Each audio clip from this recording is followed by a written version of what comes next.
Hello, അപ്പോൾ ഇന്ന് ഞാൻ വന്നേക്കുന്ന ഒരു ചെറിയൊരു യൂസ്ഫുൾ ഇൻഫർമേഷൻ ആയിട്ടാണ്. ഭൂരിഭാഗം പേർക്കും അറിയാമായിരിക്കും, പക്ഷെ കുറച്ച് പേരെങ്കിലും അറിയാൻ വയ്യാത്തവർക്ക് വേണ്ടിയിട്ട് ഞാൻ ഇതെടുത്തിടുന്നത് മാത്രം. ഒന്നുമല്ല, നമ്മുടെ ഡേ ടു ഡേ ലൈഫിൽ നമ്മൾ ഉപയോഗിക്കുന്ന യോഗട്ട്. നമ്മളെല്ലാവരും കടയിൽ പോയി വാങ്ങിക്കുന്ന ഗ്രീക്ക് സ്റ്റൈൽ യോഗട്ടാണല്ലോ. ഞാനും അത് തന്നെ വാങ്ങിച്ചുകൊണ്ടിരുന്നത്. എനിക്കും അതിനെപ്പറ്റി വലിയ അറിവില്ലായിരുന്നു. റീസെൻ്റ്ലി ആണ് ഞാനും അറിഞ്ഞത് ഗ്രീക്ക് യോഗട്ടും ഗ്രീക്ക് സ്റ്റൈൽ യോഗട്ടും തമ്മിൽ വ്യത്യാസമുണ്ടെന്ന്.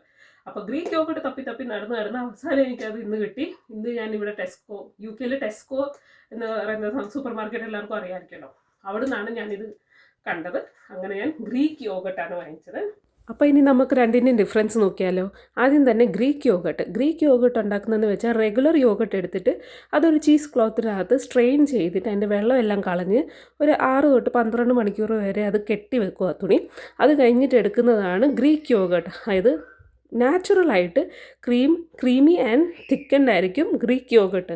അത് നമുക്ക് ഹെൽത്തി ആയിട്ട് ഉപയോഗിക്കാം. ഡയറ്റൊക്കെ നോക്കുന്നവർക്കൊക്കെ സൂപ്പർ ആൻഡ് ബെസ്റ്റാണ്. അടുത്തത് ഗ്രീക്ക് സ്റ്റൈൽ യോഗട്ട് ഉണ്ടാക്കുന്നത് നമ്മുടെ നോർമൽ യോഗട്ട് സ്ട്രെയിൻ ചെയ്യാതെ ആ വെള്ളത്തോടെ കൂടെ തന്നെ വെച്ചിട്ട് അതിനെ തിക്കൻ ചെയ്യാൻ കോൺ സ്റ്റാർച്ച്, മിൽക്ക് പൗഡർ അഥവാ ക്രീം ഉപയോഗിച്ചിട്ടാണ് ഇതിനെ തിക്കൻ ചെയ്യുന്നത്. അപ്പോൾ തന്നെ നിങ്ങൾക്ക് മനസ്സിലാവും ഈ രണ്ടിൻ്റെ വ്യത്യാസം എന്തുമാത്രമാണെന്ന്. മാത്രമല്ല, കുറച്ച് സോൾട്ടിൻ്റെ ഉപയോഗവും ഗ്രീക്ക് സ്റ്റൈൽ യോഗട്ടിൽ കമ്പയർ ടു ഗ്രീക്ക് യോഗട്ട് കുറച്ചധികമാണ്. അപ്പോൾ ഇത് ഓപ്പൺ ചെയ്യുന്നത് ഇങ്ങനെയാണ് ഇതിൻ്റെ പാക്ക് വരുന്നത്.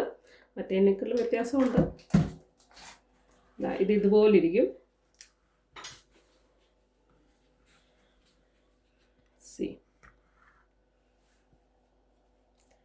ടെക്സ്ചർ കാണാം, നല്ല ക്രീമിയാണ്.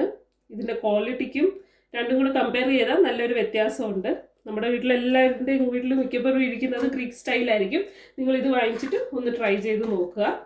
രണ്ടും തമ്മിൽ വ്യത്യാസമുണ്ട്. ഹെൽത്തി ആയിട്ട് ഉപയോഗിക്കണമെന്ന് ആഗ്രഹമുള്ളവർക്ക് ഗ്രീക്ക് യോഗട്ടാണ് ബെസ്റ്റായിട്ടുള്ളത്.